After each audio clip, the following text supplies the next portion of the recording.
I, just as a background, what I have is, and what I'm talking about now is this Ikea cabinet. We're up here in New York City, by the way. This Ikea cabinet, it's 66 inches tall, 26 inches or so wide, and 16 to 18 inches deep. And to start with, what I did was I lined the whole cabinet, and I'm going to post some still photos a little together with this. I hope it'll come. But I lined the whole cabinet with these thin cork tiles all across the back so that there is no more glass showing on the inside, basically. And then I built a wooden frame by 1x2s. Maybe I can show you some of it is showing here. See? I painted it black, I inserted it, and to the frame I screwed on big chunky pieces of cork. And then to the cork I mounted all the different orchids that I have in here. Now what I have is the Vandeminiatums, Tolumnias, Cattleyas, RLCs, BLCs, RTH, Oncidiums, Patenaras, Dendrobiums, Bulbophyllums, Oncidiums, Phalaenopsis, Tolumnias, and so on. I also have this No ID from Trinidad. It's a friend of mine who knows I collect orchids. He was in Trinidad and he chucked one off the trees in Trinidad and he brought me a piece. It was here already. I wasn't going to throw it out. I quarantined it for a while, about 5 weeks. It was doing okay, and then I just mounted it and put it here. But basically, these are the different orchids. There's bulbophyllums, there's all the cats, and here. And my philosophy is this. I have a certain type of environment that I can provide them with, and I put them in there. I'm not like you guys in Florida. Obviously, I'm here in New York. So I got to provide them the best environment I can, and then they have to survive inside the environment that I am able to provide, because I love these things, but they are here for my pleasure and my hobby, and I can't be ruled by them. So I can do the best I can with them and for them, and then hope that they survive in the environment that I'm able to provide.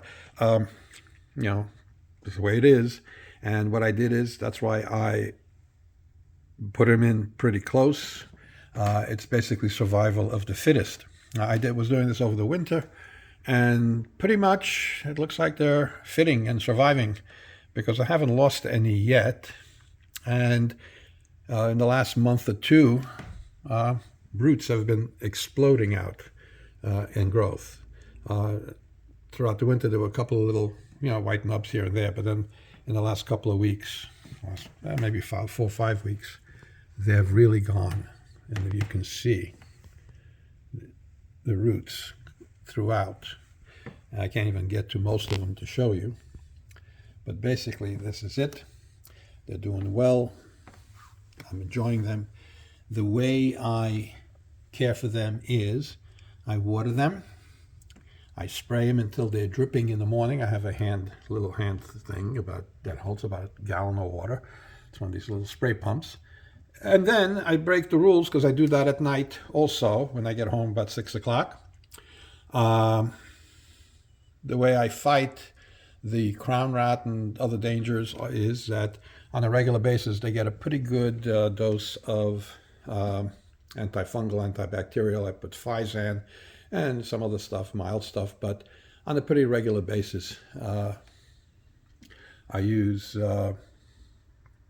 different things that I have from the rest of my garden. And right now it looks like they're doing well. It looks like they're waking up pretty well after the winter slowdown, and there they are. And now I'll go to show you some of the other things I have in this living room. Oh, by the way, the lighting is this way. Over here, I have a 4-foot LED light strip here along the edge. I also have another one on the inside frame of the door, so that when I close the door, it lights up. So they get light from the left, from the front, and from the ceiling. And it seems to be working fine. Hopefully it will continue. Now I'll show you some of the other things that I'm keeping here. Along the living room window is my collection of Paphiopedilums and Phragmipediums. Oh yes, there's this Phalaenopsis. It's been blooming since early January, I think. And there they are. And also, here I have some of the Catasetum babies that are beginning to show their life. Oh, right here. And on this side, I have some more paphs hanging out because they get light from the window here. And here comes, on the other side of the living room, it's amazing what I can get away with before she files for divorce. There's this, I found this planter that's like a big circle, but it comes in a two-piece. And what I did is I broke up the two pieces and I put them on either side of this crystal closet. And here I have some Miniatums, some Bulbophyllums, Dendrobiums, some Phalaenopsis. Here's one with a nice spike. Another one, oh, here is the current paph that is in bloom. Beautiful, isn't it? Look at that. And this is a Phalaenopsis that's been since Christmas here and here. This one just came out. And what I have here is I have a bowl into which I put Orchida and some other stuff and just put the Phalaenopsis in there. But basically, that's it, see? Another Miniatum and down there. And now, this particular Dendrobium nobile was full of blooms, only for about 3-4 weeks, but now it's going to go outside, and then it'll stay outside until the beginning of October when it gets, I can give it its chill hours, so it'll bloom again. Now on this side, hey, look at that. I even got some cacti that are happy here, but here, take a look.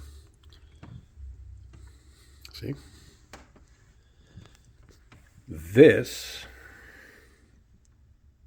Phalaenopsis, here's the other spike. I'm telling you, this has been in bloom and continuously since Christmas time. This one here has a spike that came out and curved up towards the light, and it's just now beginning to have its way. And some more paphs and other things. Now I have the large Vandas. They're in a grow tent downstairs, and they'll go out as soon as the weather warms up. Hope you enjoy this. So far, I'm happy. Looks like so are they. Here goes.